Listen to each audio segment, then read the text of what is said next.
Good evening. Welcome to the City of Sebastian Planning and Zoning Commission meeting for Thursday, May 7th, 2026. We'll begin this evening's meeting with the Pledge of Allegiance. I pledge allegiance to the flag of the United States of America and to the republic for which it stands, one nation, under God, indivisible, with liberty and justice for all.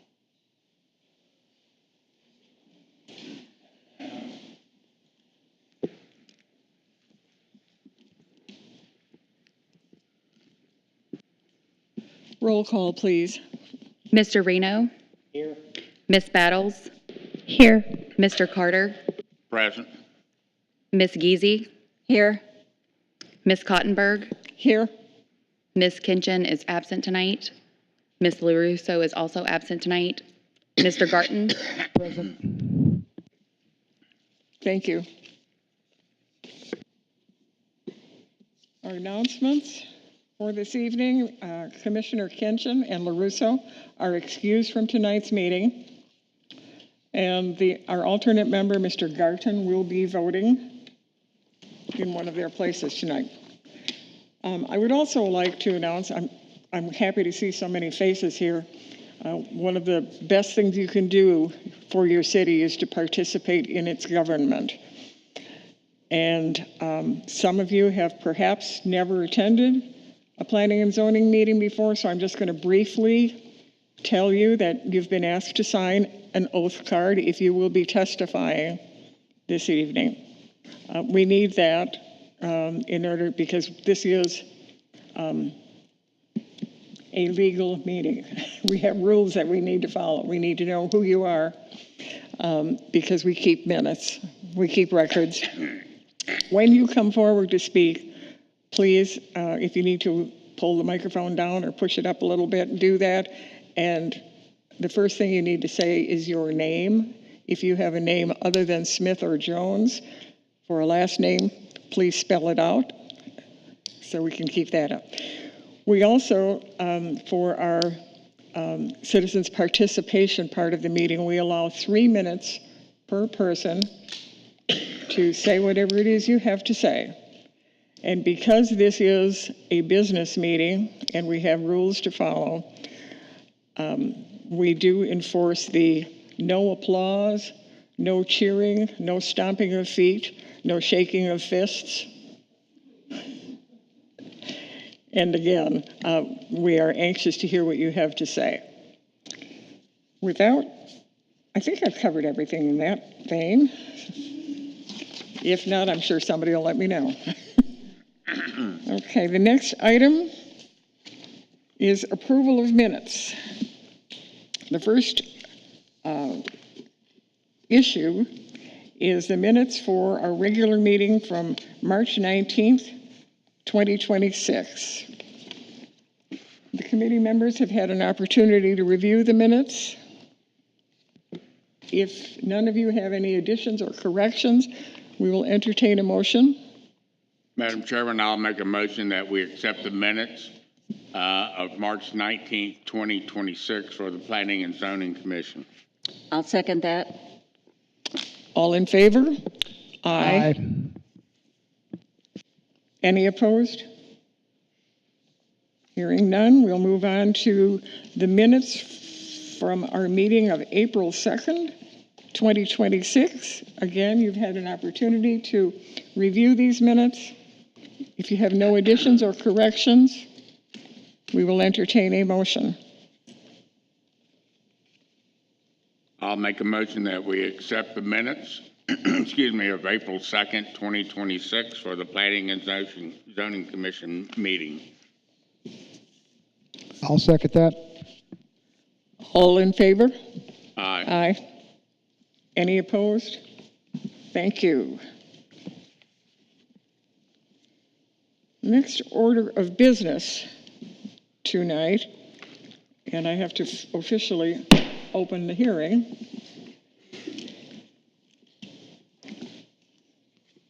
And our attorney will read the ordinance or resolution or title. Yes. Number 6A is a public hearing seeking a recommendation to City Council for a small-scale comprehensive plan future land use amendment, Indian River County Habitat for Humanity. Applicant. An amendment to the comprehensive plan future land use map for property containing 3.81 acres located north of Barber Street, west of Adams Street, and south of Acorn Terrace. Existing future land use institutional. Requested future land use low-density residential, 5 units per acre. We're going to take each one separately? Okay, thank you. Staff presentation, please. Good evening. What you have before you, the first application is 6A, and let me see if I can get this PowerPoint to start going here, is for a small-scale comp plan. The project name that we call it in the office is Acorn Terrace. Property owner is Habitat for Humanity, and the engineer of record is MBV Engineering. They're requesting going from institutional to low-density residential. This parcel is 3.81 acres. Here's a map of where it's generally located, just to have a visual for it. The subject property was planned by General Development Corp. And was turned over to the city of Sebastian in 1992, and was deemed surplus property by the city in 2024, at which time it was donated to Habitat for Humanity of Indian River County in an effort to increase workforce housing within the city limits.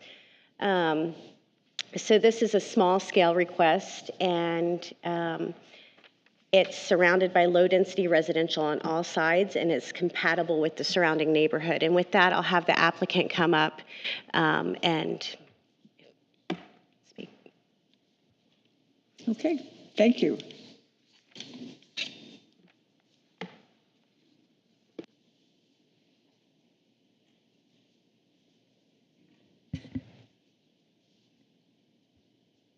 There we go. Not as tall as everyone else. Good evening, Rebecca Growhall of MBV Engineering. The address is 1835 20th Street in Vero Beach, Florida. I'm here tonight on behalf of Indian River County Habitat for Humanity. I'm excited. Could I interrupt for just 1 minute? And I'm sorry to interrupt you. Madam Chair, we have an issue that I'd like you and the commission to consider tonight.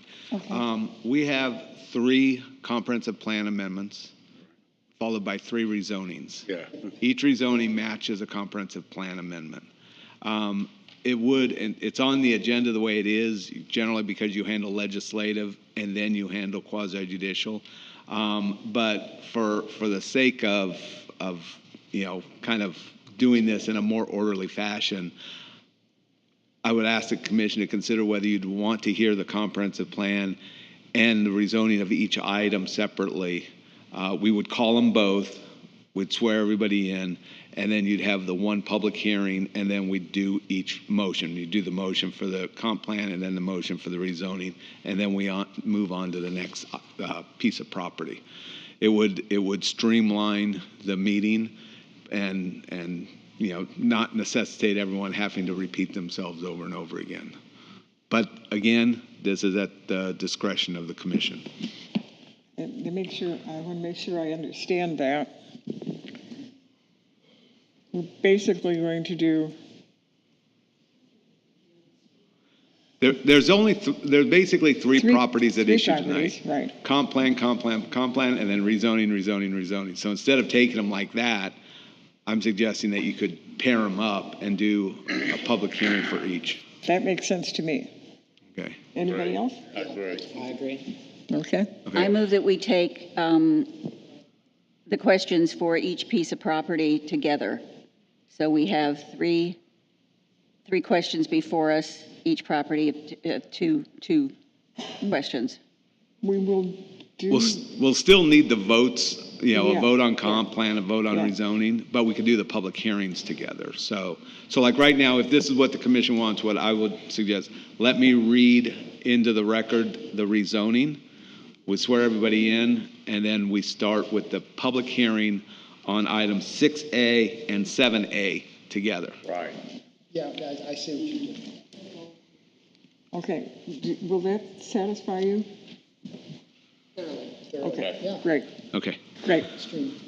All right, so I read 6A, which is the small-scale comprehensive plan, the 3.81 acres.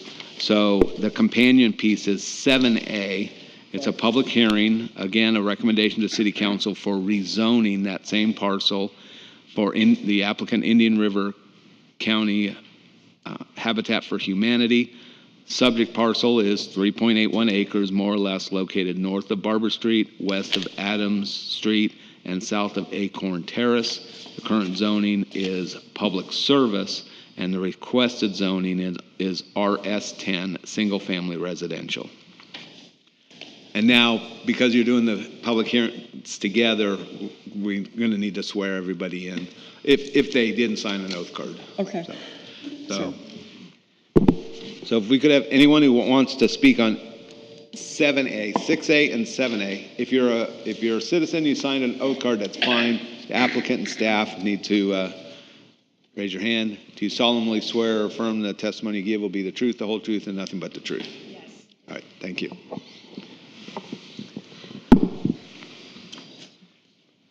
Okay. So now we can go ahead and now we can move go to the forward. applicant.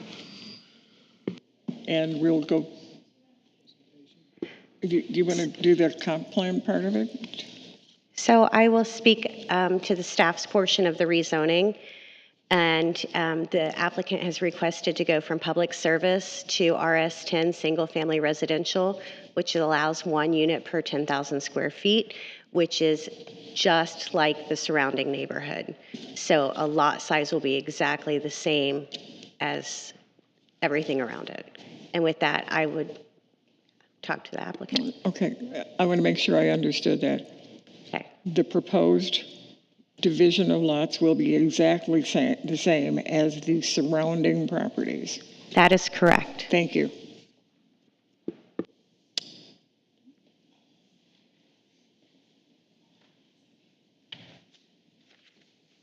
Do you need my name again, or are we set? Okay. Just because before we jump into the quasi-judicial hearing, I would like it noted in the record that I am an AICP certified planner. I have been since 1997.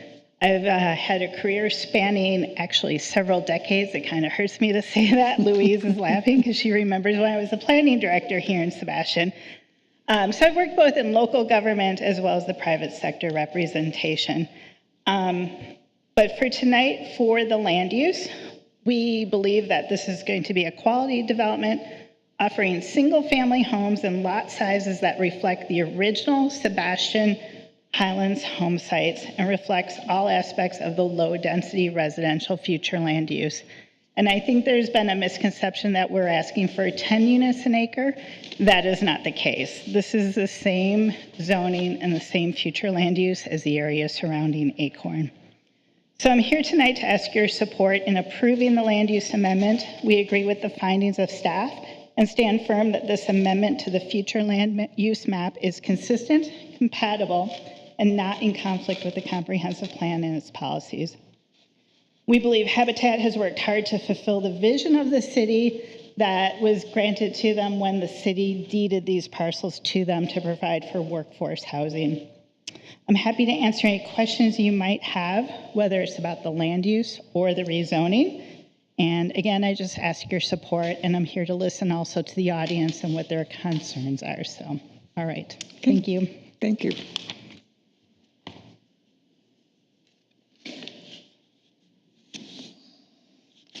Do you want me to take the public input on each parcel? Yeah, so this will be for the public hearing, Okay. It'll be the public input for 6A and 7A. So now we will hear from members of the public who want to speak to us on this particular parcel.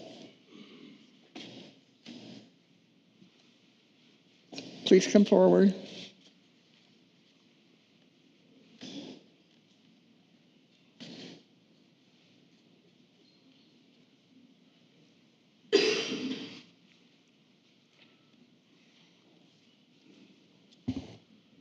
My name is Russell Betts, B-E-T-Z.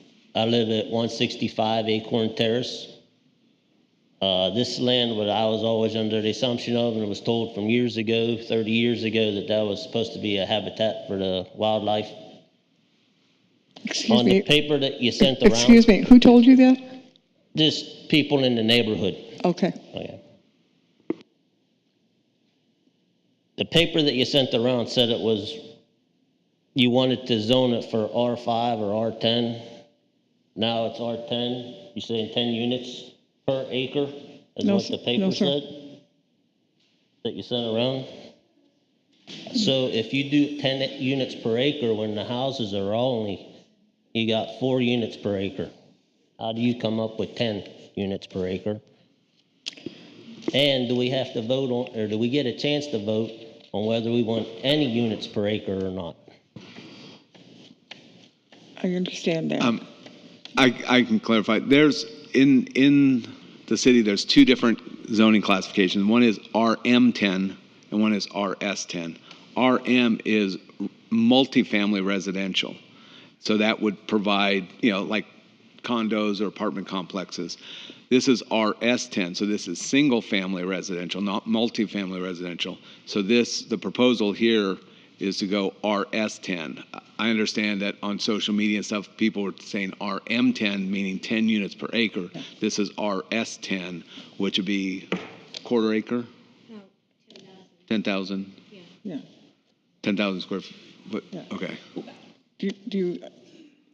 Does that clarify for you? Each lot will be 10,000 square feet Minimum. as a minimum. Almost every lot in Sebastian is 10,000 square feet. Okay. Do we have to have one or the other, or can we have none? Is there a vote, or is this already planned out? No, that's what this hearing is for, is to decide what, but just the relief being asked for is RS10, not Single RM10. family. So why is there RS5 on there? There's 2 on the paper that you sent out. There's 2 things that you had there. I don't know what, it's on here as RS10. I don't know what RS5 came from. You don't have the paper that you sent out? All right. The bottom, and I don't know what went out or the confusion, but they have to vote on something. What they're being asked to vote on is the RS10, which is not 10 units per acre. It's the single family residential, which is consistent with the other neighborhoods in the city. But it's ultimately their decision. Okay. Thank you. Anyone else?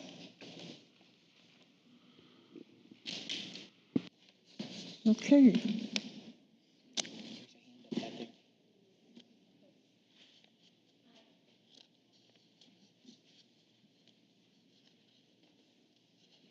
That's a little bit confusing, especially based on, Kelly Bergstrom, 1699 Barber Street for 29 years.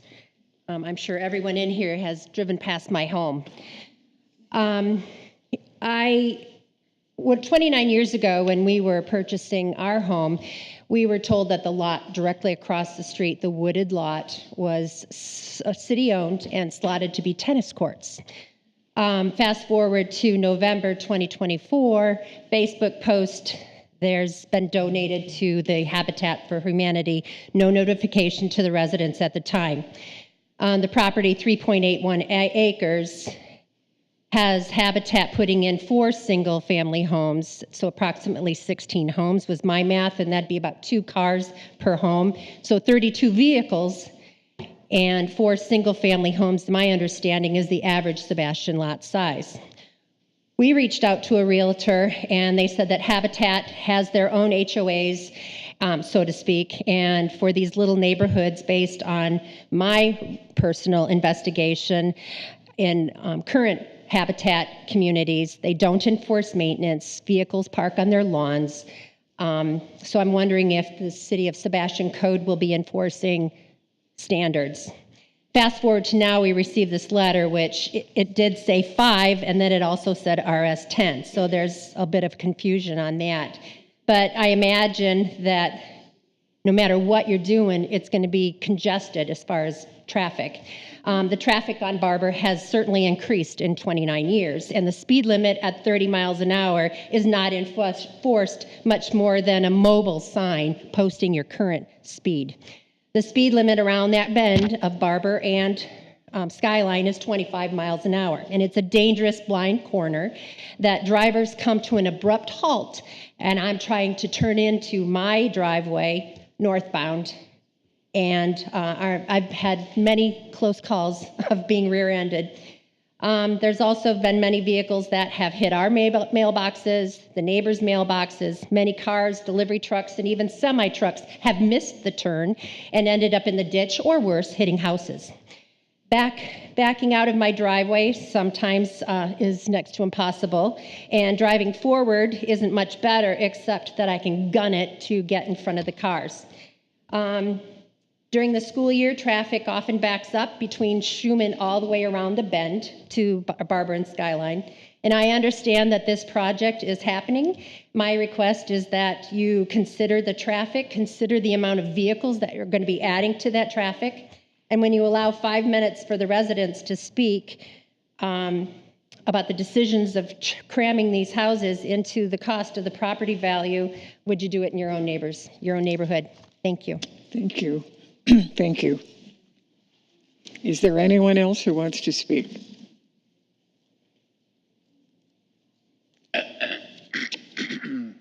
Okay. Is there anyone on Zoom? No one has raised their hand. All right. We have one more person in person.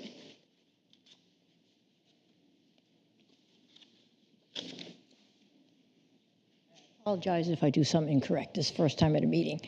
Bought my house less than 3 years ago and was told that was never going to be built. It is a natural habitat for the turtles and other wildlife. Again, who told you that? The real estate lady. So I live on the curve, and just like the other lady said, it is nuts trying to get out, trying to get in. Almost got killed a couple times with the car because it's a blind circle. And coming around that curve and in the sun and everything else with that traffic, I don't believe that you're going to increase the value of our homes by putting that many homes in that little area. And that's what we're worried about. So do we get to vote or not? Why are we here tonight? The process, again, the process is we are an advisory committee. After hearing from you folks, from the developer, from the staff, and after reviewing all the documents that we review, we then make a recommendation to the city council. The city council makes the final decision on everything we do as an advisory committee. Well, if the Gulford turtles are over there, Pardon and me? I get proof that there's a turtle barrel over there, what will the wildlife people do? Can I report it? There's no building on a lot where there is a turtle living. Turtles get relocated. Okay. They get relocated to a state-approved site. Because, you know, once they start building, all those wild animals are going to be coming right across the street to my house and everyone else's house right across the street. I'm tired of it. Stop the building. Anybody else? Somebody else come up here. No, we're not voting this way. This is not what we do. Thanks for nothing. Thank you. Is there anyone else who wants to speak? Yes, sir.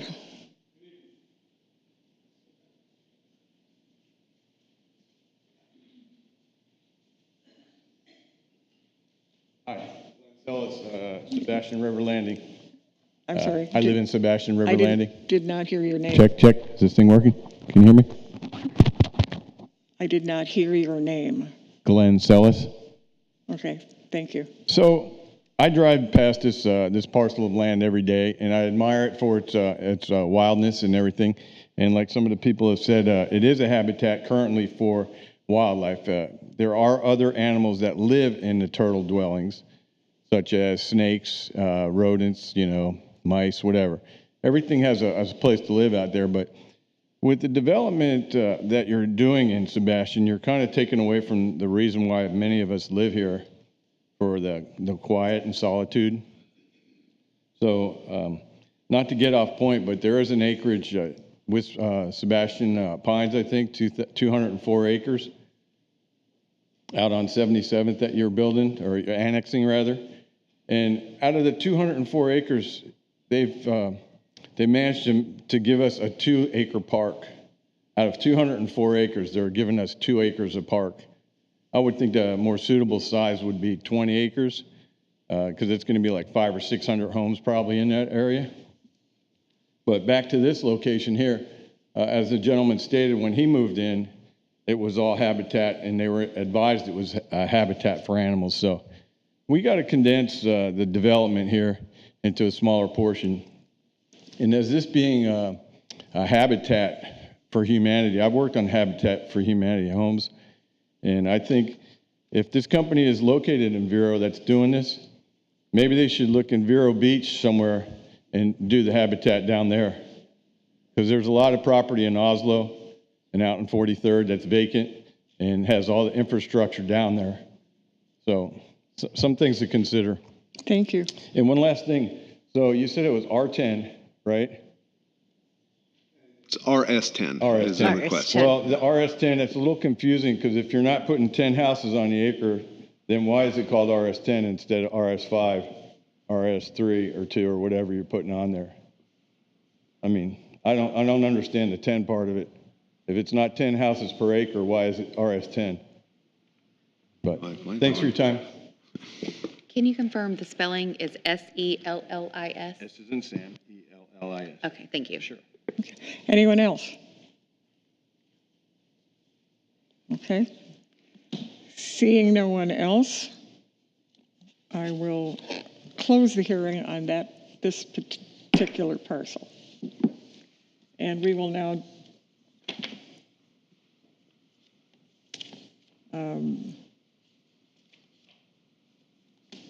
next presentation. We'll now get into our deliberations.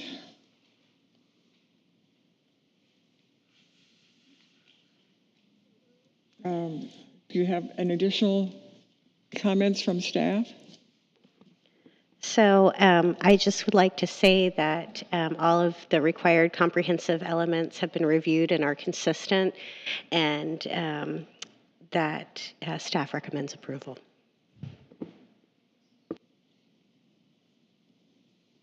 Okay. Anything additional from the applicant?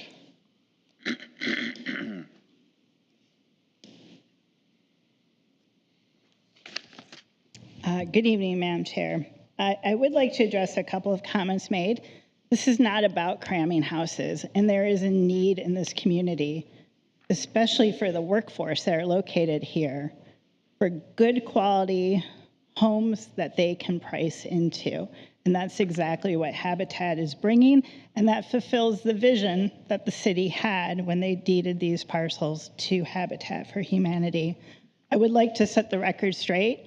We understand that the curve is not ideal for cars and driveways, so the way these projects are designed, there is not a driveway on this parcel that fronts onto Barber Street. The driveways are going to front onto Acorn, as well as Adams Street. And additionally, there's an area on this parcel that's set aside to maintain the natural habitat. We work hand in hand with a biologist. We'll make sure the animals are appropriately, if they're found on the site, addressed and adapted.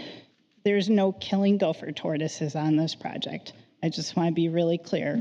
We stand by all the state and federal regulations for endangered species. Okay. With that, thank you. Thank you.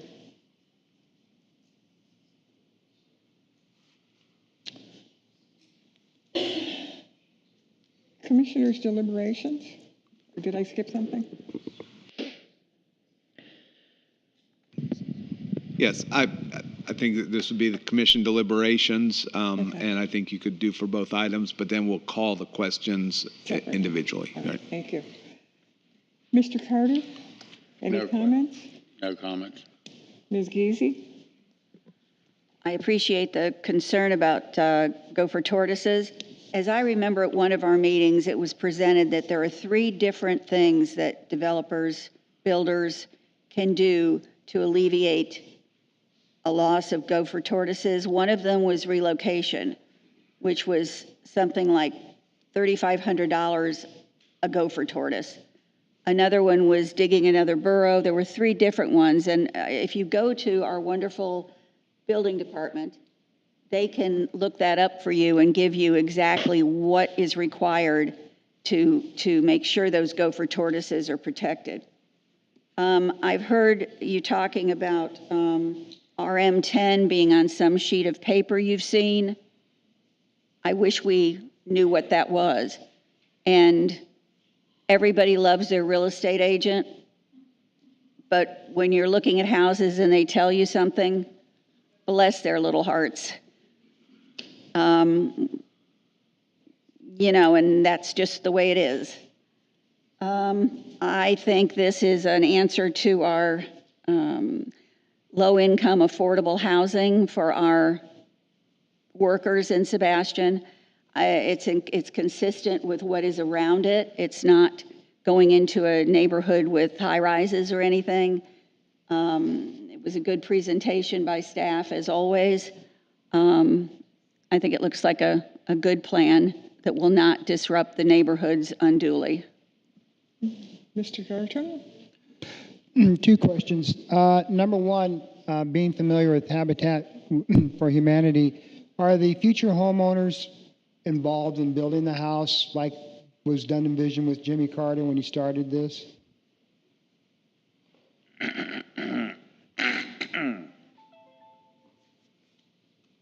Hi, good evening. I'm Trevor Loomis, CEO of Indian River Habitat for Humanity. Happy to answer any questions. So yes, homeowners are involved in the construction of their home and their neighbors or their other folks working through the program. These, just to address some of the concerns, sorry, I forget that I'm tall. I think the plan here is to build 10 homes on this parcel. Our goal throughout all of this, listen, I understand, I appreciate wildlife and green space as much as the next person. And we wanted to go along with the City Council's desire to build affordable workforce housing here, but to have it fit into the neighborhood as though, just as every other house. We are religious about dealing with environmental issues and wildlife mitigation. It costs $6,000 per gopher tortoise to relocate them, in addition to paying for a survey, appropriate survey to be done to make sure that you've located all of them and you know, monitored burrows for, I want to say it's 38 days to see if something comes, if it's a vacant burrow, right? So we do all of these things, relocate them to a turtle preserve that's out west, where they will live permanently. Part of this parcel will be left for wildlife, for green space, and deeded back to the city once the development is complete.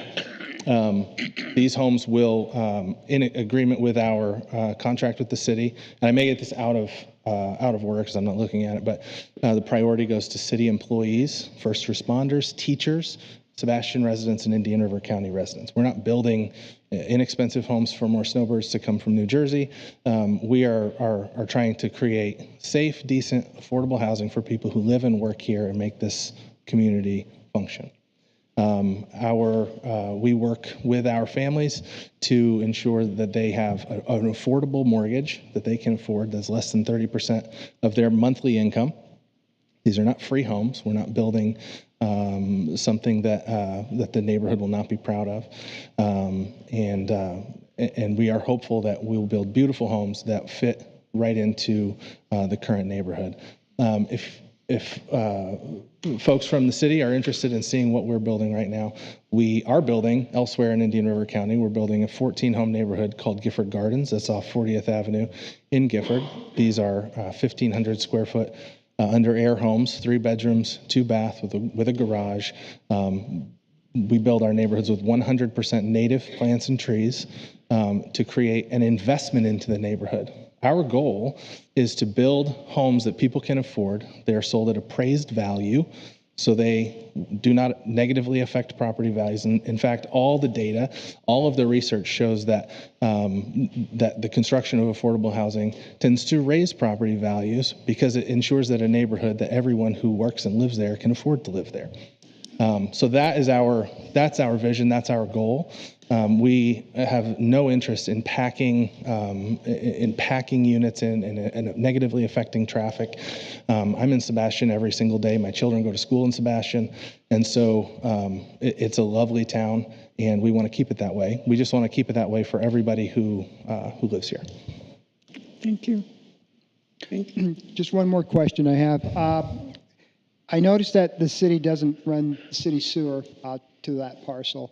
And I noticed in reading the information here, upgraded septic systems. I assume the upgraded septic systems are the new nitrogen reducing septic systems that you want to put in there? Yes, sir, So it correct. meets the new state mandates? Yes, anywhere we build that is not on sewer gets aerobic treatment units. We currently are building homes in Vero Lake Estates that are using aerobic treatment units. Mr. Rea? I don't have a question, just a comment. I hope that our, in the future, any infill stormwater system gets looked at first, so it can be part of the stormwater system. I don't know if there's any more infill parcels left, but I would hope that the our powers to be would look at possibly using it for stormwater. Okay, Ms. Battles. Yeah, good evening. So I had a question for staff. I was intrigued when you'd shared that it was city property and then it was deeded over to Habitat. Can you elaborate or explain some of the background of that and kind of the decision making and why the city had done that in the past? I'm just more for my curiosity, and maybe others might benefit from that. Sure. So within the last year, the city has completed a strategic plan, and there are certain goals and objectives within that strategic plan. One of them is for workforce housing. So this is in alignment with that strategic plan goal. Okay. And I mean, I know that the city has a lot of parks and preserve area, but these were identified as areas not to preserve, but to encourage workforce housing to meet the other goals of the city to allow for more affordable housing. That is correct. There are other parcels that are similar to this that were not chosen that are for stormwater purposes or have a pipe that runs underneath them, all sorts of things. But these three that were identified seemed to meet the needs moving forward. Okay. And you said this was a couple years ago, or this was somewhat recent? I think 2024. Okay. This one. I think so. And I guess this is a question more for the attorney. I did hear the applicant say that they would have no access or lots built along Barber Street, which I think is very smart. Is there any way that we can recommend to council or put any kind of restriction when it comes to that?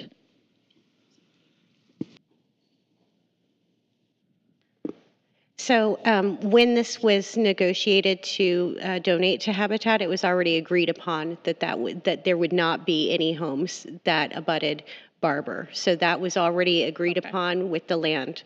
Okay, so that's already in part of the contract. Yeah. Got it. Well, great. Oh, and I heard a question about the, I guess, community potentially having an HOA. My understanding, I would love to ask the CEO from Habitat a question as it relates to that, but my understanding is that they don't operate with HOAs. Can you elaborate, or do they? Can you elaborate on that?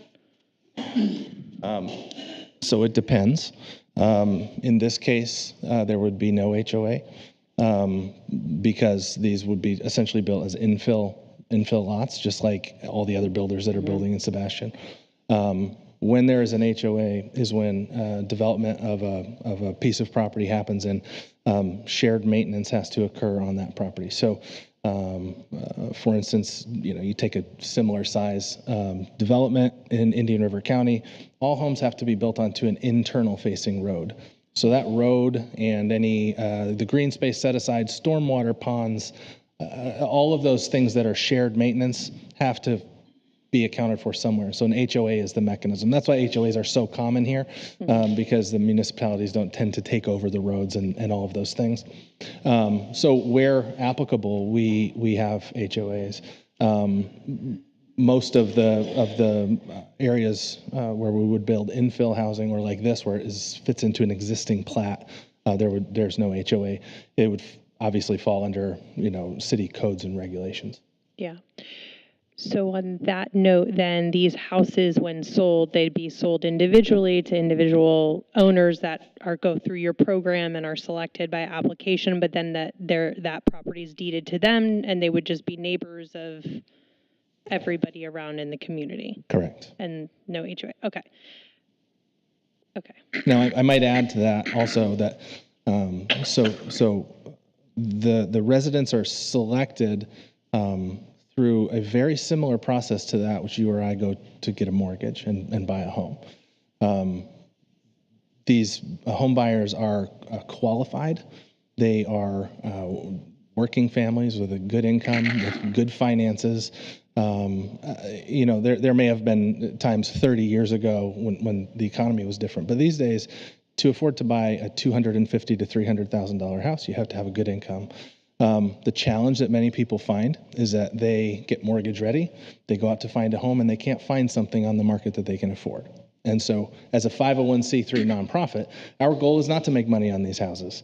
Our goal is to make these affordable for these families long term. And so each homebuyer family goes through a very rigorous underwriting process. They then go through a generally more than 12 months long program where there is financial readiness training.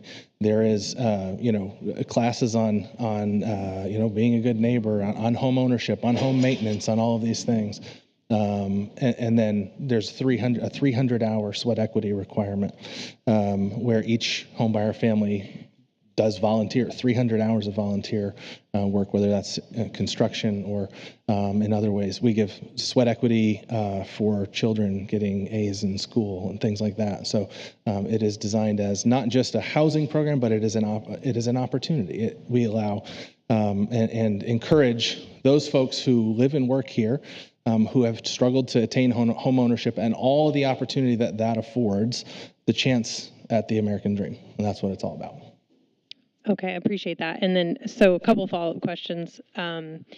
So do they have to live in the home for a certain amount of time? And Yes. are they These are 100% deed restricted homes. Okay. So they are not designed to be flipped, to be turned into rentals.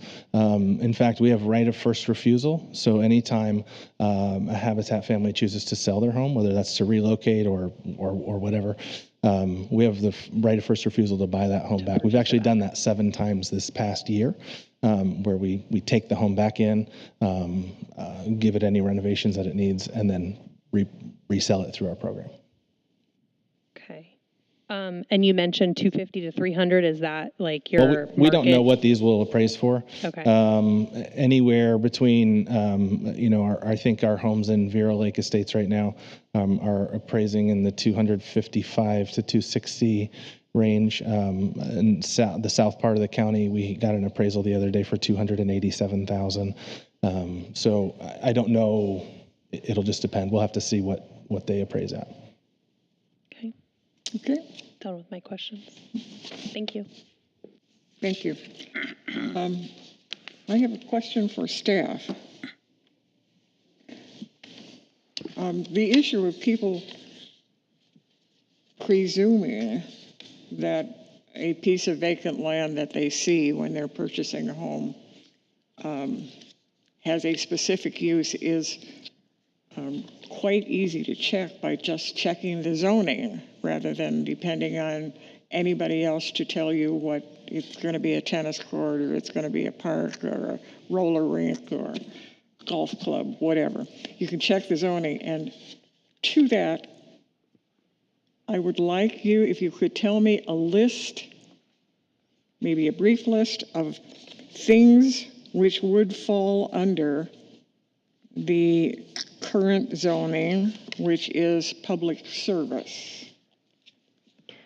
Regardless of the size of the lot, can you give me an idea of what those things might be? I have an idea of what some of them might be. Certainly. So you could have something such as a baseball field. You could have a swimming pool. You could have a community center.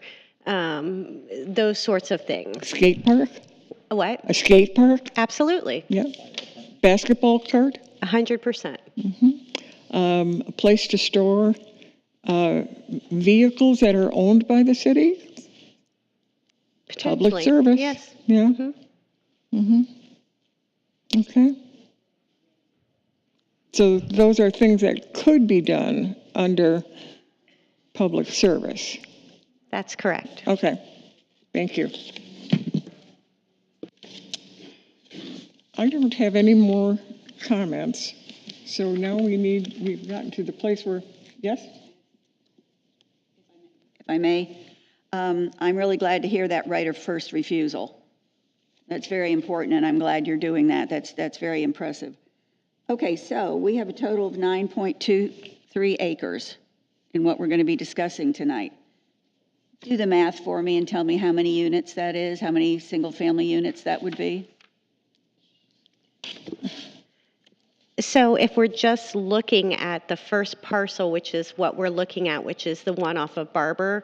This was all three. Yeah, we have to do them one at a time. Yeah.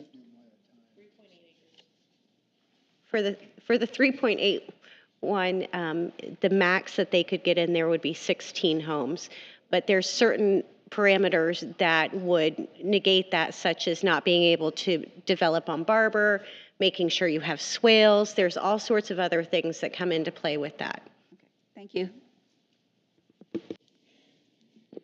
Oh, one other thing I do want to mention or ask, are they going to be required to put public sidewalks in that could benefit the surrounding lots? Yes, they will be required to go through a replatting process and follow all of city codes, including putting sidewalks in. Okay. Thank you. Any other questions from the? Okay.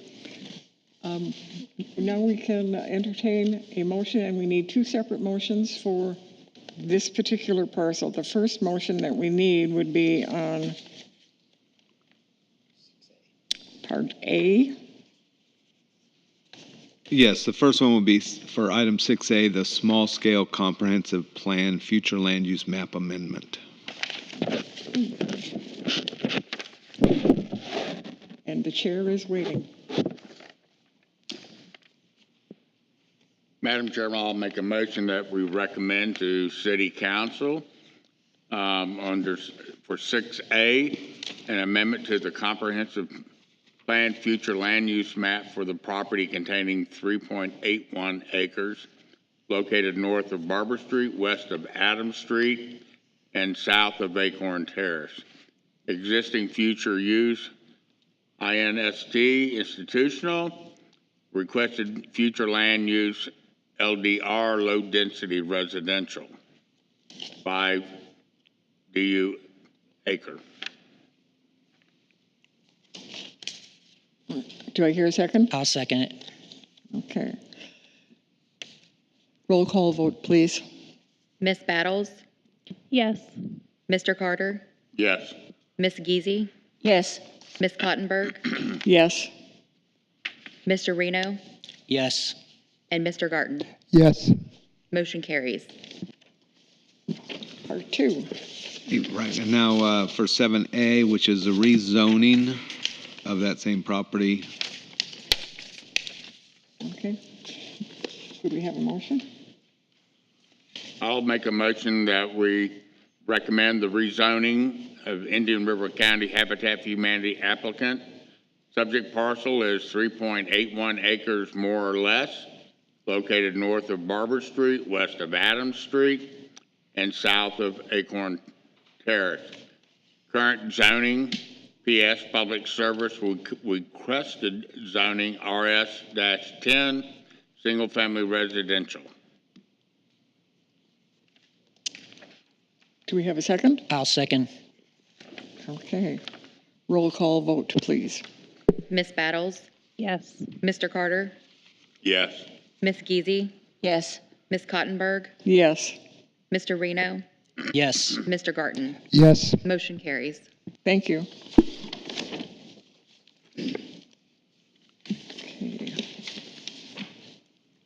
Ready? Okay, I'm- so the next items done in concert will be 6B and 7B, and I'll read them each in turn.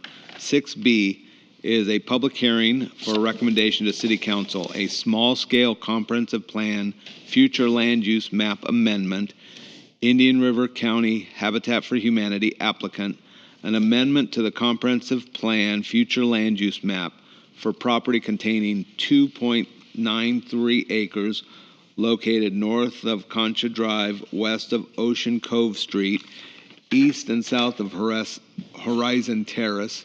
The existing future land use institutional. The requested future land use is LDR, low density residential. The second item would be 7B, a public hearing for a recommendation to council. This is quasi-judicial.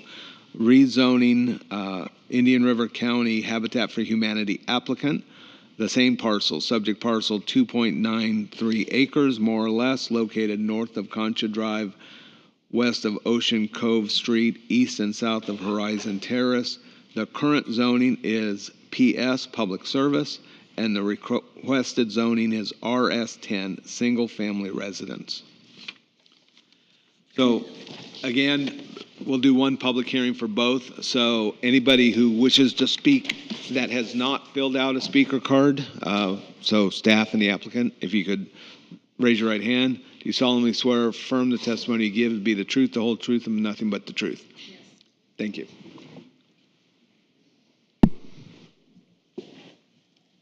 Okay.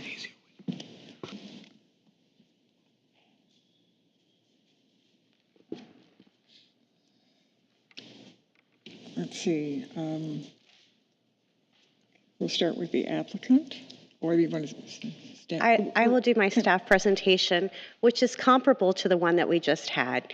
The difference is that this is Concha Drive is what we refer to it as in the office. It's 2.93 acres. The request is to have a future land use classification change from institutional to low density residential. The applicant has also requested a rezoning from public service to RS10, single-family residential. Okay. And again, the applicant?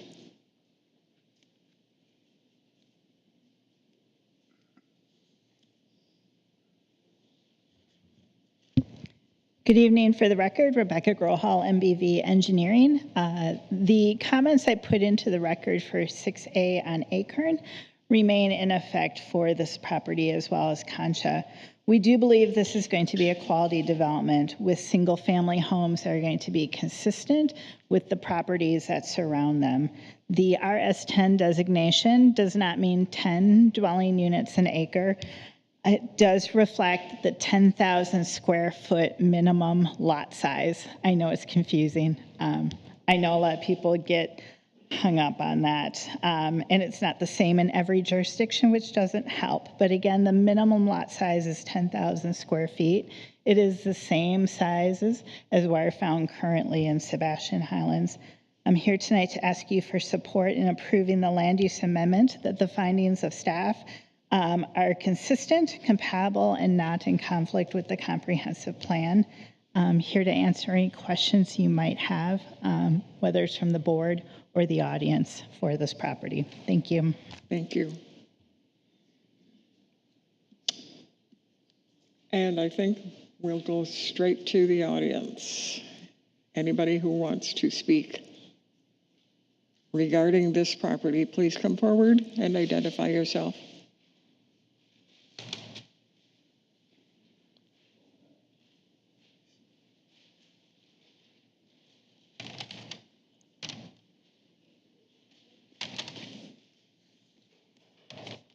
Good evening, and thank you to all you for your service. And my name is Rich Beard. My wife and I live at 714 Concha in Sebastian. We've been there 22 years. And this matter comes up from time to time. And the last time it came up, this room was pretty much full with people objecting to this idea. And the reasons given were that when this property was donated to the city, it was donated with the understanding that it would be for a nature preserve. And for a long time, maps and things that I knew called it a preserve, a wildlife preserve, nature preserve, call it what you want. And the times before then this has come up, it's always been soundly rejected. And I ask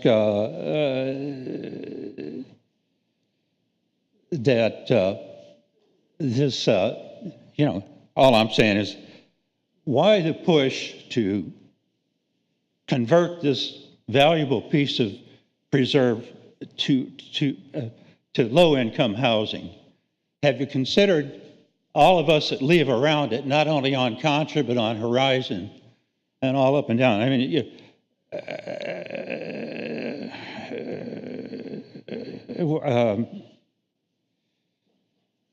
well, I don't know. I'm just a little flustered here. But all I can tell you is, on behalf of all the animals that I see going across Concha down to the dam, which is just, you know, our house is just adjacent to the dam there. All the wildlife, all the birds that fly over and get water from there, all the turtles that cross, all the squirrels, eagles, you name it. On behalf of them, I'm saying, please just don't rape this property that was given for the purpose of a preserve. Times have changed. Now, it was in turn sold to the Habitat.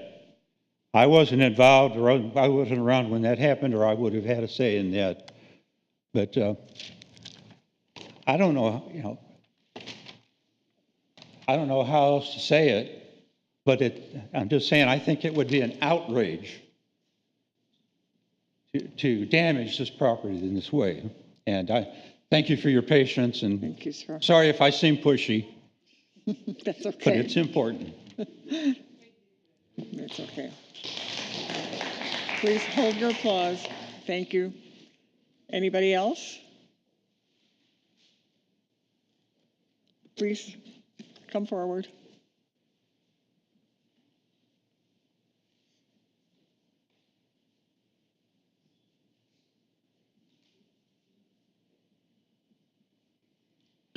My name is Jack Kleba, and I'm at 726 Concha, which is like right across the street from this parcel.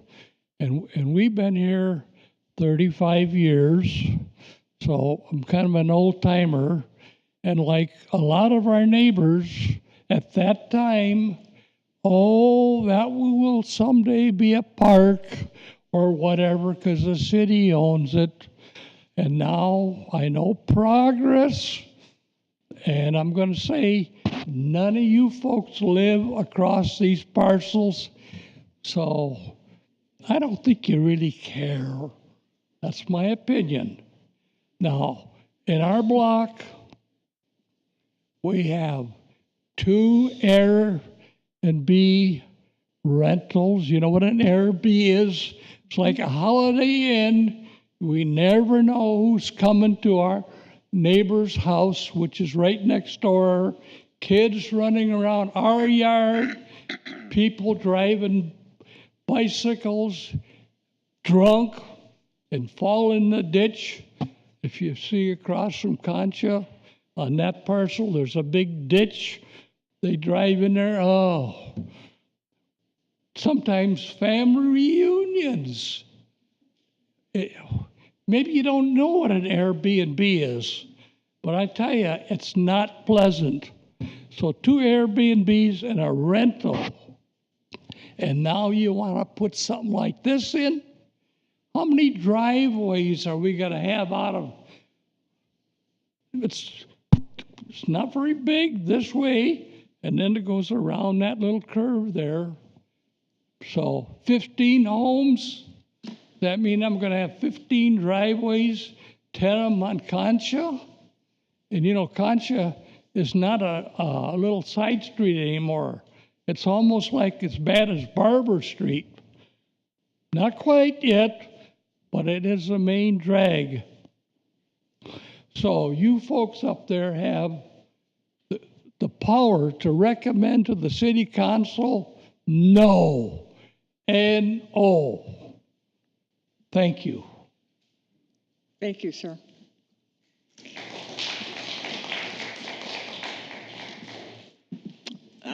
Yes, ma'am.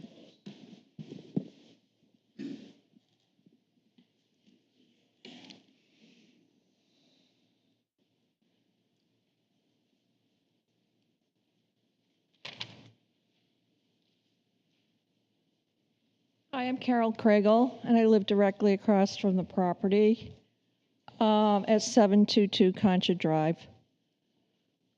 The problem I have is, first off, the paper says 10 units. The paper I have in my, that I got in the mail says 10 units. Who did that come from? Where's my paper?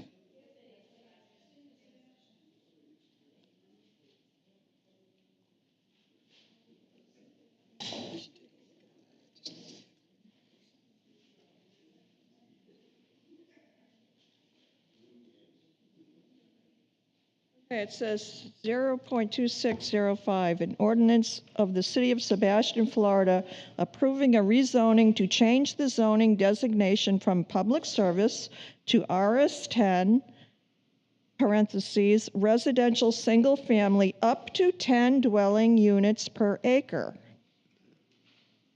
for approximately 2.93 acres of property.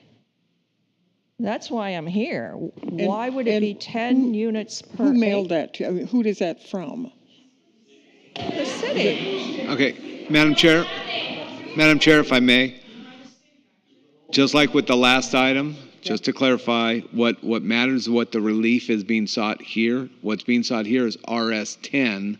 The description, I haven't seen that, but even if the description was wrong, and you just read it, so I'm assuming it is, RS10 is single-family residential. It's you know, the minimum lot size is 10,000 square feet, not 10 units per acre. So this is RS10, and nothing more is being sought, and nothing more would be recommended. So. Thank you. I understand that. Well, is this directly from the law, or is this some secretary that typed it wrong? I have no idea, because I did not receive that. Because I'm just afraid that we're voting on what you say, which is fine, 0.25 acres is standard, but this paper I have, it looks really official. It came from the city, and I just read it to you. It says... Can I tell you, this is official. This is official, and you're part of the official meeting. Okay, well, let's put it officially on record that there won't be any more than, you know, four homes, and you just approved 5 homes per acre on the vote for the other parcel. I think we could say officially that each lot will be no less than 10,000 square feet. Okay, well, 5 homes per acre is less than 10,000 square feet. That's what you just voted on. Can I? No, ma'am. Do you want to explain? Because there's a difference in the future land use versus the rezoning. I think that's the discrepancy. The future land use is the 5 units per acre, but the rezoning is for the RS10, which is 10,000 square feet. That's so correct. I think that's the confusion. But the zoning is going to dictate that it can't be less than 10,000 square feet. So is RS10 what everybody has in Sebastian right now? Okay, so that's fine. The other thing is, the drainage, okay? So the city came out and we had these pipes in the culvert and they were under the grass, which was that way when we bought the house 3 years ago. And the city came out because of another homeowner having flooding, and their pipe was clogged up, and they cleaned it out, and then they told us, oh, you got to get rid of that pipe. That's against the city standards, which I drive all over Sebastian and see everybody's, half of the houses have the buried pipes in the culvert. Made us tear it all up, make a big ditch, and now we've found out that we can see the water, that it's not going in the right direction. They came out, they said the water's supposed to go down the street, and it's going in the opposite direction. Nobody ever came out to fix it. So we have like a big mosquito problem, and it's wet all the time. It's like having a little river in the front yard, and this goes pretty much down the street. Big drainage problem. Now, you're going to add these houses across the street, but you haven't even fixed the drainage problem, so it's just going to exacerbate the problem. And we're right near the river, so we've got water over there, and I don't know the ramifications of, the wastewater and where it's supposed to go and if it's supposed to go into the river or not, but all I know is we can't get it resolved. They came out several times and they never came back again, so, we have an existing drainage problem on the street, and I feel that needs to be resolved before you go and you put, 12 homes across the street. That's just going to make it worse, right? They're going to be on the other side of the street. that's and all. I'm not an engineer, so That's my I point. can't answer that. Thank you. Thank you. Please don't do that. Otherwise, we'll have to dismiss you. This is an official meeting.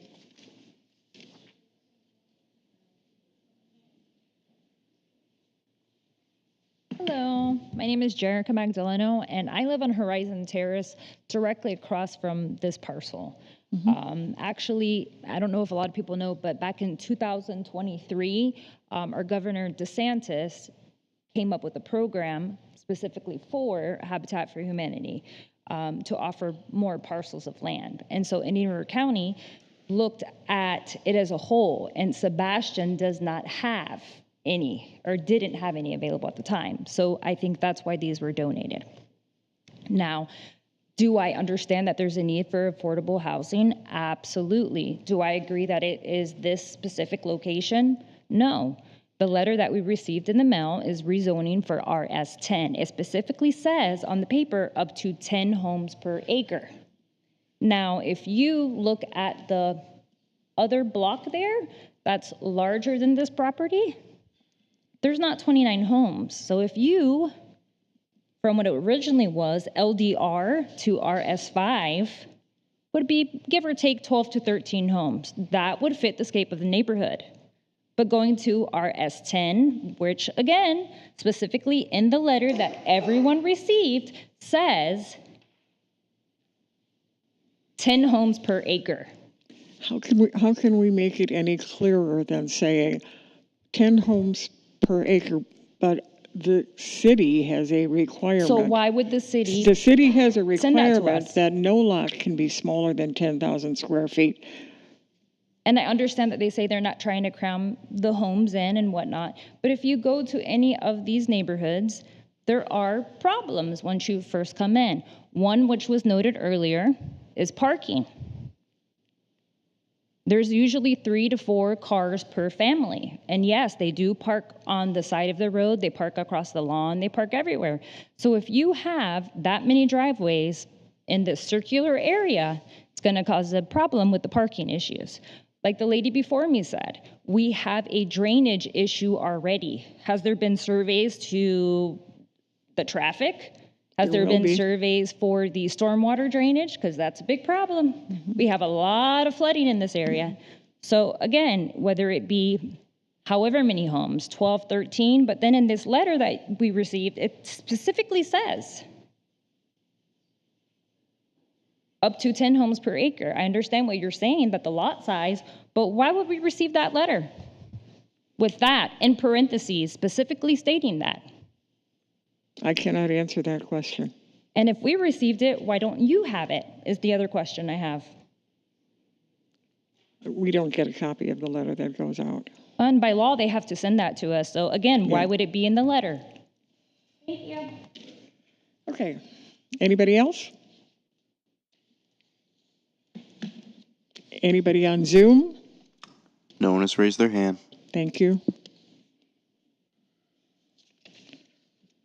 Yes. We start with staff or? Okay. So as stated before, all the comprehensive plan elements have been reviewed and are consistent with the surrounding neighborhoods, and staff recommends approval going from institutional to low-density residential, which is comparable with the surrounding neighborhood. In addition, staff also recommends approval of rezoning from public service to RS10, which allows for a lot at 10,000 square feet. Applicant, do you have anything to add here?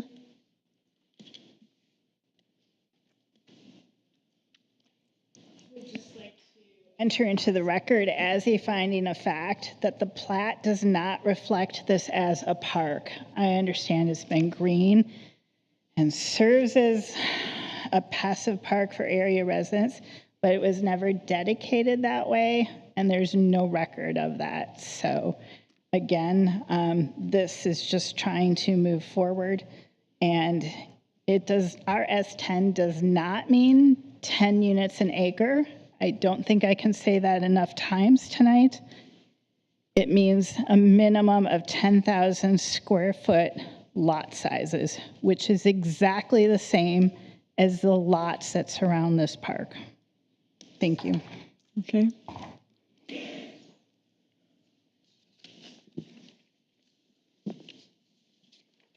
Anybody else? We're going to close that and do our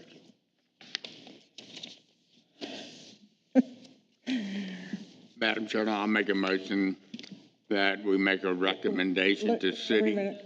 We're going to do our, we're going to ask. We need deliberation. Oh, Deliberation. I'm sorry. Deliberate. I thought you said. I meant do our other thing. Oh, no, I have no comment. Let's start with Ms. Battles. Okay. All right, I do have a couple questions. So I appreciate the residents bringing up the drainage issues. I know this isn't very specific to this application, but I am, I guess, a question to the applicant. Does the property, have you guys done a survey? Do you know where the property like ultimately drains? Does it drain towards Concha, towards Horizon Terrace? Which general direction? We've done surveys, but also we've been working with the city engineer to make sure that stormwater is directed to the appropriate directions and to not cause additional problems for the residents.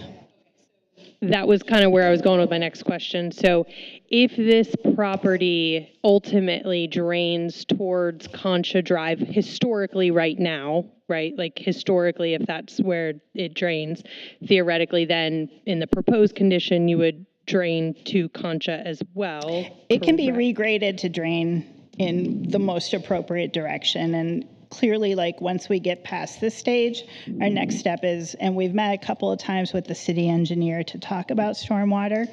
So we will work hand in hand to do that. We have to meet all local, state, including the Regional Water Management Authority on this property. Understood. I guess where I was kind of going with that was, and I'm sure you're going to work with Karen on this, but, you know, potentially looking at if you're draining there, maybe helping the situation, making it better.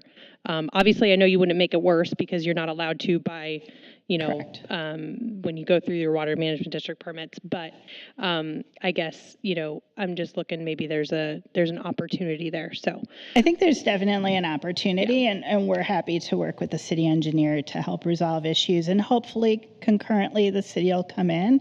And if there's regrading that needs to happen on the south side of Concha, the city has adequate time to get those underway. okay. There was a question, I know you're talking about number of units, but it sounds like, again, what's before us today is the future land use change and the rezoning to minimum 10,000 square feet per parcel, which would be up to 12 units. I wanted to ask the CEO again a question similar to the last application. In the last application you had 10 units, you kind of had visioned. How many units did you have visioned for this parcel? I think the maximum was 11. With a potential to go down to 10, depending on the stormwater issue and how all that shakes out. You might have been a better person. It is 11, and that's represented in the backup documentation. Okay. And then similar to the others, these residents they would be deed restricted. They would not be able to rent out their units, so they would be homeowner occupants. Correct. No Airbnbs. Correct. I'm guessing. Yes. Okay. Okay, and then, sorry, one last question for staff. So I know that there was reference to potentially this was a preserve at one point, but my understanding is when something's dedicated as a preserve, there's not really changing that. So can you elaborate on that? Was this ever? So in our research, when this plat was dedicated back in I want to say it was like the 1960s, this was made as a tract by General Development Corporation. It was silent on what that tract was for. There is nothing in the recorded plat that says what that tract is associated with. It just says tract D or tract E. But if you look for,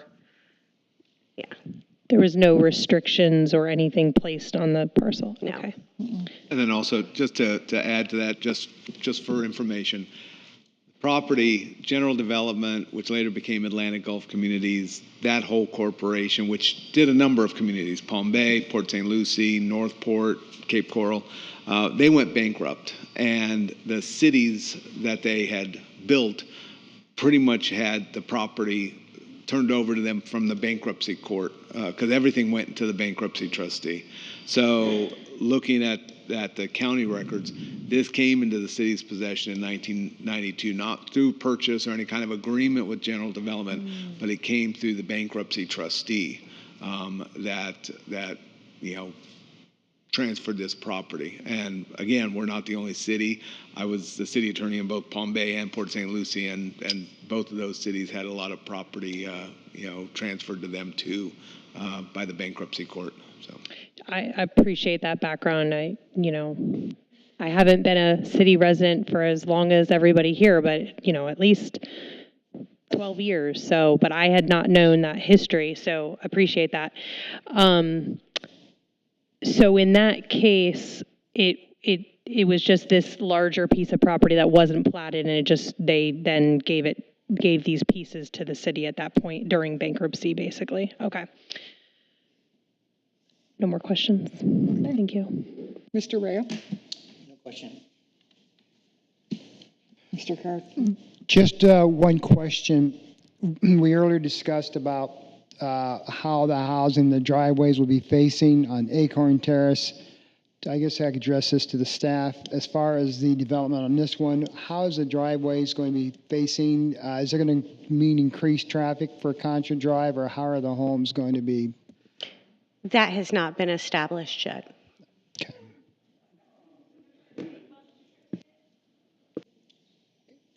Okay. Ms. Kesey?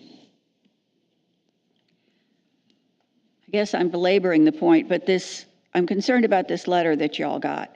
And when the nice lady stood up here and she held up her letter, I did not see the Sebastian letterhead. But if that is on there, I would really like staff to take a look at that and see if that came from us indeed. Okay, all right. All right. Can you see why and who? Would you like it? No, I believe you if you're holding it up. Okay, got it. Yeah. Thank you. I would like staff to verify. I mean, no, I understand that you're telling me what it looks like, but that's kind of an error that I'd like you to check into, if you would. We will definitely look into that. Okay. All of us up here are volunteers, and we do it for the city of Sebastian, for every neighborhood, for every resident. Otherwise, I'd be home going to an HOA meeting. So understand that we may not live across from you, but we care about you. We care about every street in this community. So please understand that. Thank you. Mr. Harder? No question. No questions? I don't have any questions either. I do take exception a little bit, though, when somebody says that I don't know what I'm doing and I don't care, because I've been in the city over 30 years. I've seen it grow. My own neighborhood, 2 houses away from me, has an Airbnb. We don't have any problems with it. If you have problems with yours, I'm sorry about that, but you can make complaints about it. I do care about this city. I've been involved with volunteering for the city for 28 of those 30 years. So I take exception to that. Other than that, I have no other comments, and I will call for a motion. On the first part, which is B, number 6B. Madam Chair, I'll make a motion that we recommend to City Council an amendment to the comprehensive plan future land use for property containing 2.93 acres located north of Concha Drive, west of Ocean Cove Street, excuse me, east of South Horizon Terrace, existing future land use, institutional, requested future land use, low density residential. A second, please. I second. Okay, roll call vote, please. Mr. Reno? Yes. Ms. Battles? Yes. Mr. Carter? Yes. Ms. Geezy? Yes. Ms. Cottenberg? Yes. Mr. Garten? Yes. Motion carries. Thank you.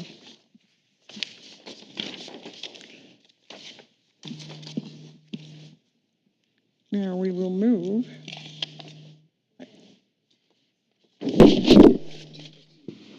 You want the rezoning next, don't you? 7B. That would be Yeah. 6C and 7C. No, we just had the motion for 6B. Now we need a 7B. motion for 7B. I'm sorry. For 7B. Yeah. You're up. I would make a recommendation to City Council for the rezoning. Indian River County Habitat for Humanity applicant.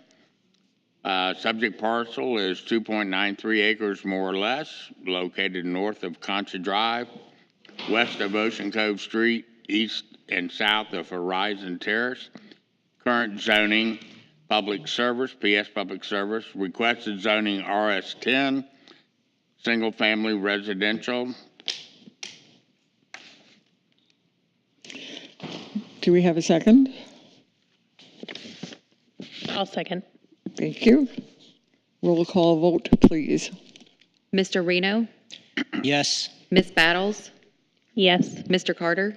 Yes. Ms. Geezy? Yes. Ms. Cottenberg? Yes. And Mr. Garten? Yes. Motion carries. Thank you. Now, moving on to the last public hearing, joint public hearing, would be 6C.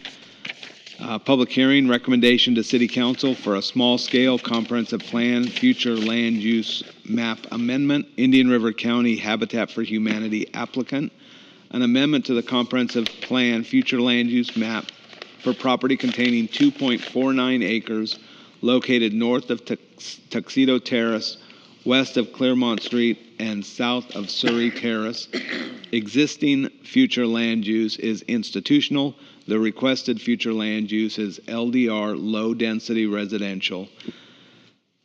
And the second item would be quasi-judicial hearing, recommendation to City Council, rezoning Indian River County Habitat for Humanity applicant, the same parcel, 2.49 acres more or less, located north of Tuxedo Terrace, west of Claremont Street, and south of Surrey Terrace. Current zoning is PS, Public Service, and the requested zoning is RS10, Single Family Residential. Thank you. Staff? Okay. Again, if any member of the public filled out an oath card, you don't have to be sworn in. It's on the card. Everyone else, raise your right hand. Do you solemnly swear or affirm the testimony you give will be the truth, the whole truth, and nothing but the truth? Thank you. Okay. Staff, please. All right. So this is for a parcel located, as we call it in the office, Tuxedo Terrace. It is 2.49 acres. The applicant has requested a future land use, a small-scale future land use amendment from institutional to low-density residential. And in addition, they've requested a rezoning from public service to RS10 single-family residential.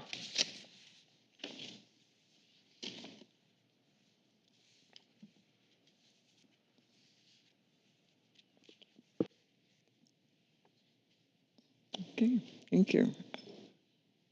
Applicant, please.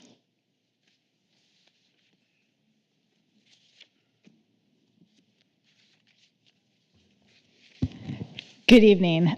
Rebecca Grohall, MBV Engineering. For the record, we're here today to talk about Tuxedo Terrace, a future land use amendment, and a rezoning consistent with the other two parcels we've discussed tonight.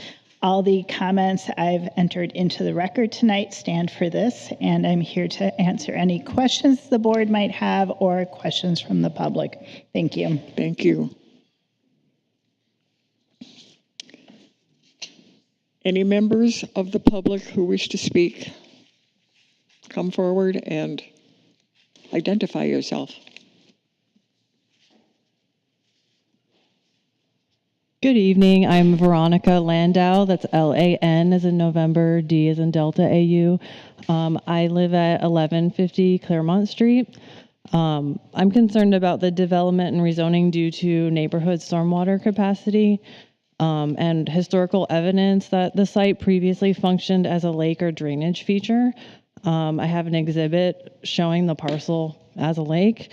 Potential inconsistency with comprehensive plan stormwater and infrastructure policy. Earlier tonight, it was stated that the parcels were not chosen because they have stormwater features like what was up for consideration for different tracts. This tract has stormwater right-of-ways that run directly into it. So that's my outline. So now the historic lake. So historic lakes and drainage depressions continue functioning hydrologically even after they get altered or they're partially filled because water returns naturally to low areas. Development on water retaining land can create flooding impacts for neighboring properties, which I mentioned I had one exhibit, which was the plan we have. I have two other exhibits. One is a photo of our street from July 5th, 2002. This year we did not experience a hurricane, but this is a photo of Claremont Street being flooded during a heavy rain incident. Also, I have Google Earth satellite imagery from 2005 that shows this lot that has standing water in it. So, you know, the imagery you get depends on the time of year they took the photo and what happened, but this one happened to show that there was lots of water on the site. So, this lake or water body that's on this map, was it naturally occurring? Is it part of a drainage system? Was a hydrologic analysis completed yet? It sounds like it's too early for that. This lake was designated on a formal plan, which means that surveyors thought it was significant. Engineers considered it. So questions you should consider: was it natural? Was it ever filled? What will the impact be? And then additionally, trees will be removed. Trees soak up water. The city has a tree protection ordinance. What does that look like on this site with all these mature trees? And what else before my time runs out? At this stage, just no demonstrated stormwater analysis has been made available.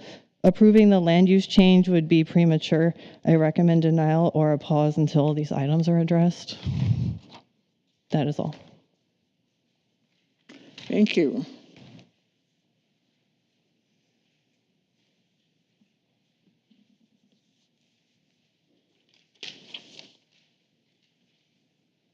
Hello, thank you for your time. My name is Matthew Landau.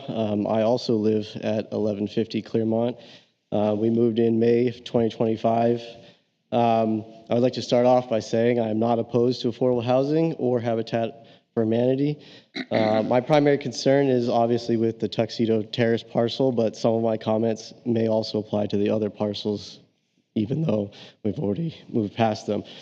Our family moved to Clearmont Street last year. The parcel still is and was then marked as city-owned property. There are multiple signs up to this day that denote it as such, yet this property was donated to Habitat for Humanity in 2024. For us and others moving to the area prior to any possible future development, this is misrepresenting what the land is to be used for and who owns the property. Since we moved in after the land was donated, was there any notice provided to the neighboring residents that this was no longer city property? MBV Engineering Tuxedo parcel analysis and the other subject parcel analysis state that these parcels are compatible with the comprehensive plan based on being infill. According to the comprehensive plan, acronyms and definition, infill is defined as development which occurs on scattered vacant lots in a developed area. Develop is not considered infill if it occurs on parcels exceeding 1/2 acre or more. Although these lots are vacant and in a developed area, these parcels exceed 1/2 acre and once subdivided into lots will no longer be scattered. This should exclude these parcels being considered as promoting infill development as defined by the comprehensive plan. NBV states that the development does not provide negative impacts in regards to the protection of environmental natural system. However, this assessment does not clarify or provide evidence, and the Planning and Zoning Commission documents state that natural resource protection measures will be required if this has not been completed. How can we proceed with rezoning the land? I understand that this had been planned to be developed prior to 1992 when it was handed over to the city due to a bankrupt corporation. However, up until now, it has never been developed and it has become a small oasis of nature in a developing city where land is becoming scarce. The intent of the rezoning is to support population growth and provide workforce housing. These parcels are a mere percentage of what is planned to the south of County Road 510. The annexation plan in the comprehensive plan policy 1-1.7.1 outlines 5 to 10% of the 2,000 plus acres is to be affordable housing. This could mean around 100 to 200 acres are set aside for affordable housing. The subject parcels discussed today are barely a percentage of what is proposed to be set aside.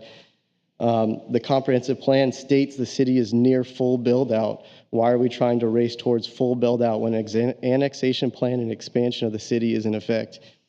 Before it is in effect. If the plan is to expand the city by so much, would it not benefit the residents of affordable housing to take advantage of this newly planned community? In conclusion, we should consider redevelopment of old properties prior to development and prior to the annexation plan to allow for proper growth. Thank you for your time. Thank you.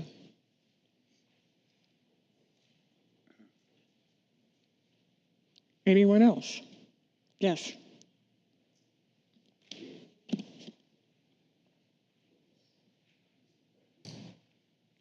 Good evening. My name is Donna Ware. I live on Tuxedo Terrace, right next to the preserve. I also have been a member of the Natural Resources Board for 7 years. And as such, I am really, really upset by the fact that we're getting rid of this green space particularly.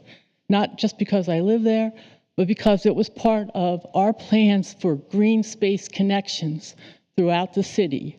All three of these situations were on our sustainable Sebastian plan to connect the wildlife. There's so much wildlife in that preserve, you just can't believe it. Hawks, all kinds of migrating birds, catbirds, cardinals, armadillos, owls, possums. It goes on and on and on. And we're just doing away with this. Also, the trees. The trees are native trees, native pines, slash pine. There's also native hibiscus in there. That's all going to get razed to the ground with this. It's very upsetting to see them come in and clear everything out without taking care of what's here. What's the beauty of Sebastian?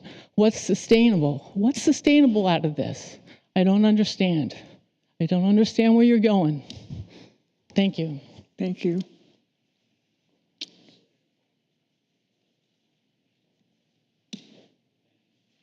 Thank you for your time. My wife and I moved, my name's Dean Robina, R-O-B-A-I-N-A. My wife and I moved to the home, 722 Surrey Terrace, which is adjacent to this piece of parcel. The wildlife that is there is amazing. Bobcat family, I have seen it. My neighbors have all seen it. I have seen eagles flying around there. Now, I don't know if there is a eagle's nest there, but there are eagles, there are hawks, there's multiple amount of wildlife. That's one of my concerns. Second concern, I was a mailman for 30 years. I know what low income housing brings to neighborhoods, and it's not good.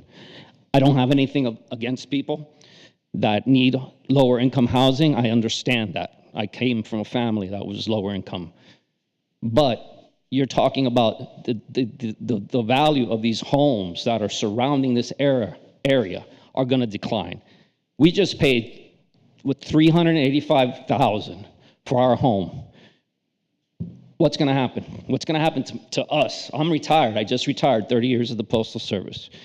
The people that live on that block have been living there for many, many years, and they're worried about the same things.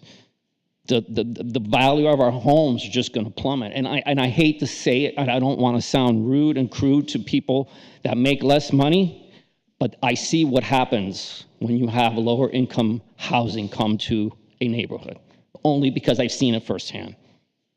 And that's all I have to say, and I thank you for your time. Thank you.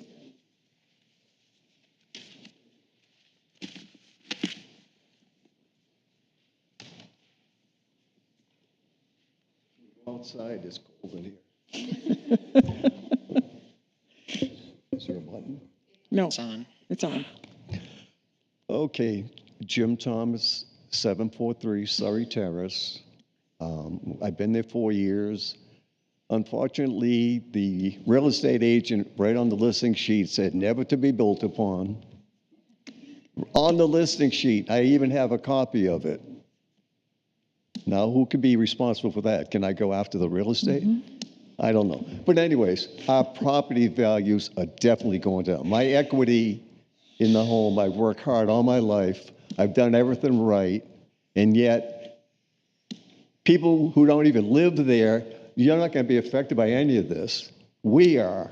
My equity is going to be probably cut in half so that somebody can come in, like Dean was saying, low-income housing, yes, somebody needs it. They don't need it in a sanctuary that is right across the street from me. It's a damn shame. And like I said, I came to Sebastian thinking I found utopia. This is the best place in the world.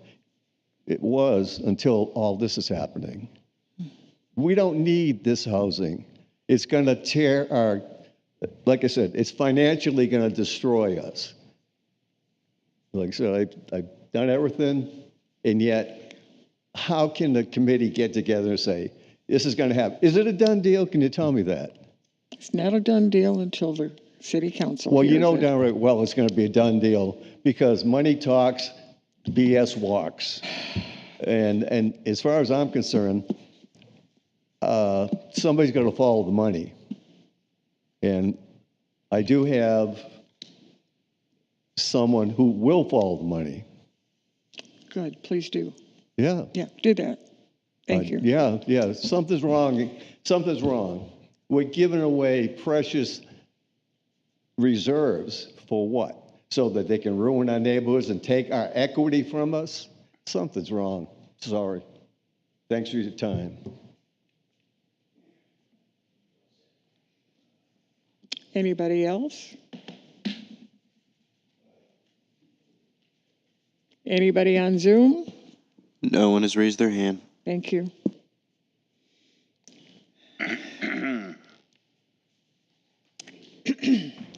Staff, do you want to say anything more?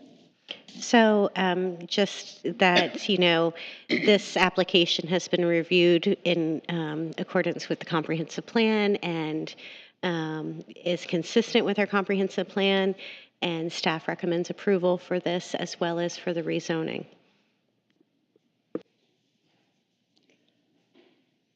Anything additional to add from the applicant? No, thank you. Now the commissioners will deliberate, and we'll start with Mr. Carter. No questions.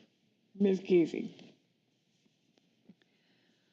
First of all, the gentleman who got up here with the Vietnam veteran shirt on, thank you for your service, sir. Did he leave? Oh, well, thank you anyway. You folks are probably not that involved with the Sunshine Law in the state of Florida, which means that this is not a done deal. It is against the law in the state of Florida for any of us who vote on something to get together before the vote and discuss it.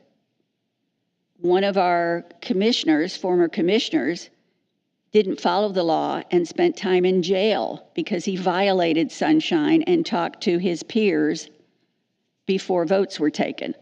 So that's how serious this is. I like these people, but I never talk to them between meetings about anything. So please understand that. We're about as careful with that as we can be. So thank you all personally for coming tonight and for voicing your opinions, and we do listen. Mr. Carton? No comment, and you can move on. I'm good. Mr. Rayo? No questions. Ms. Battles? Leave it to me. I'll have some questions. Okay, so a few things I heard. I did have a question for the applicant, if she could come up. There was some discussion about potential wetlands on site and potentially areas draining to it. Can you elaborate maybe some on if there's contributing drainage areas to the site or to your knowledge? The environmental staff have walked the property. There's really no evidence of a wetland. There's nothing hydrologically indicative of a wetland. Flora species, there's no evidence of a wetland. And the hydric soils are not present on that site.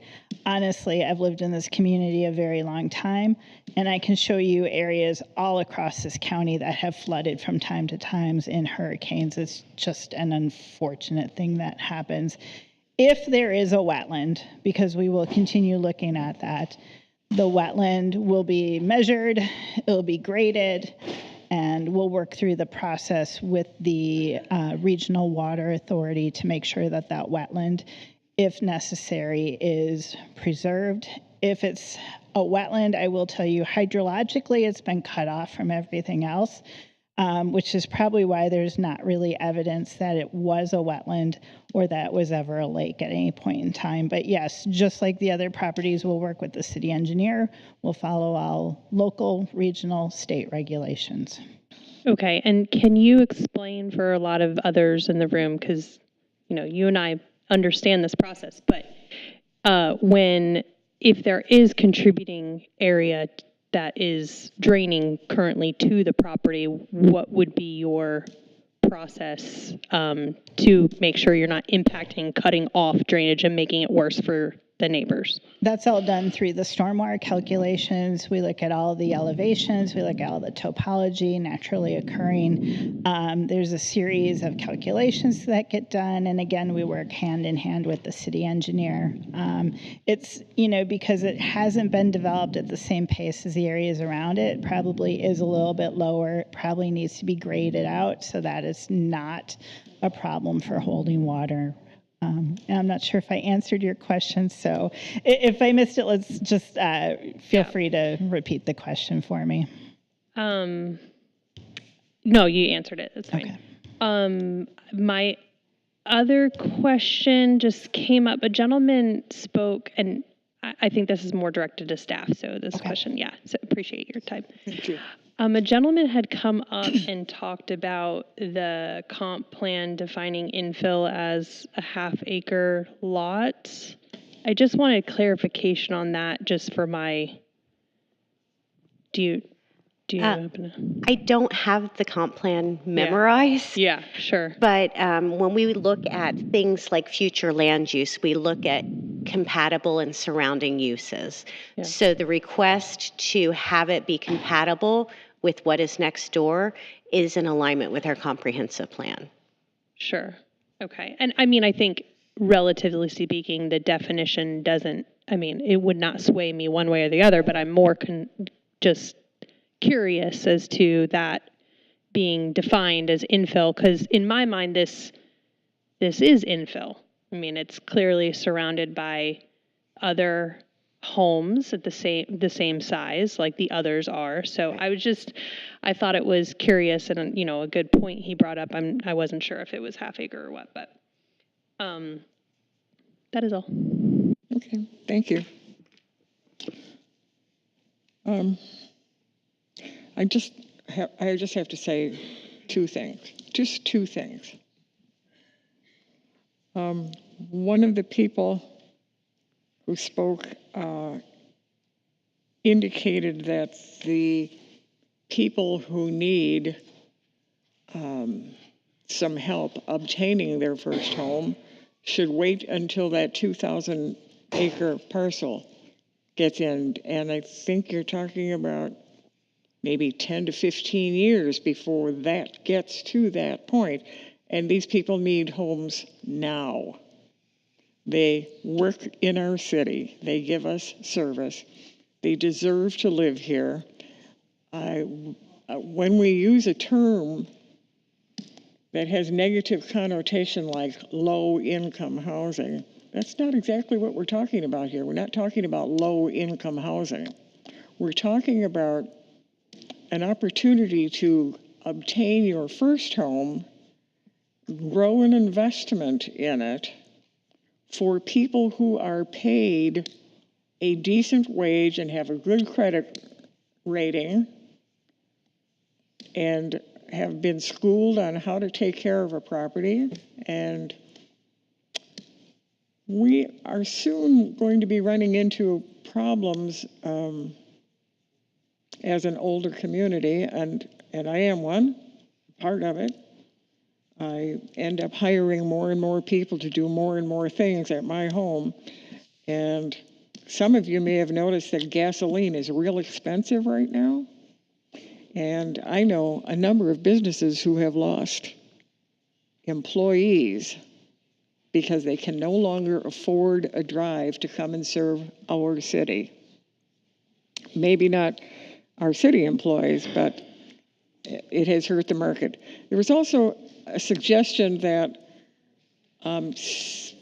first-time home owners destroy the value of surrounding properties. That's not true at all. I've been involved in the real estate market for over 50 years. And if you're going to do any kind of subsidized, and I don't like the word subsidized issuance to homes, the best way to do it is to sprinkle it rather than create a subsidized neighborhood. And on my street, the street that I live on is 2 blocks long, and there are homes valued, some of them are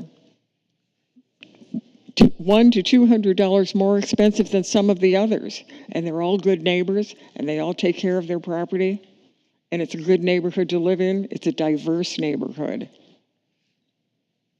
And I just have to say that because I think sometimes we have a tendency to make judgments about people we've never met. So that's all I have to say about that. I will call for the first motion, please, on item 6C. Madam Chairman, I'll make a motion that we make a recommendation to City Council for an amendment to the Comprehensive Plan Future Land Use Map for property containing 2.49 acres located north of Tuxedo Terrace, west of Claremont Street, south of Surrey Terrace. Existing future land use, institutional, requested future land use, low density residential. That's a recommendation for approval, right? That's what we're, yeah. Second, yeah. Thank you. Roll call vote, please. Ms. Battles, you made the second motion? Second, yes. Okay. Mr. Carter? Yes. Ms. Giese? Yes. Ms. Cottenberg? Yes. Mr. Reno? Yes. Ms. Battles? Yes. Mr. Garten? Yes. Motion carries. Part 2. Part 2. Recommendation to City Council for the rezoning of subject parcel is 2.49 acres more or less, located north of Tuxedo Terrace, west of Claremont Street, and south of Surrey Terrace. Current zoning is PS, Public Service.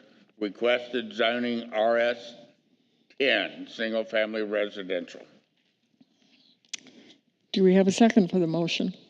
I'll second the motion. Thank you. Roll call vote, please. Mr. Carter? Yes. Ms. Giese? Yes. Ms. Cottenberg? Yes. Mr. Reno? Yes. Ms. Battles? Yes. Mr. Garten? Yes. Motion carries. Thank you very much. That concludes our agenda for the evening. This meeting is adjourned. What about new business? I'm sorry, no new business, no unfinished business. We are I have a adjourned. comment though, request of staff. You have a comment? Huh? Do you want me to reopen the meeting? Well, never mind. I'm sorry. What did I miss? Moving forward, it would be good to say, anybody have anything else? Okay, meeting adjourned, rather than just gaveling, because we've run into that Usually before. we ask for new business or old Yeah. business. I'm sorry.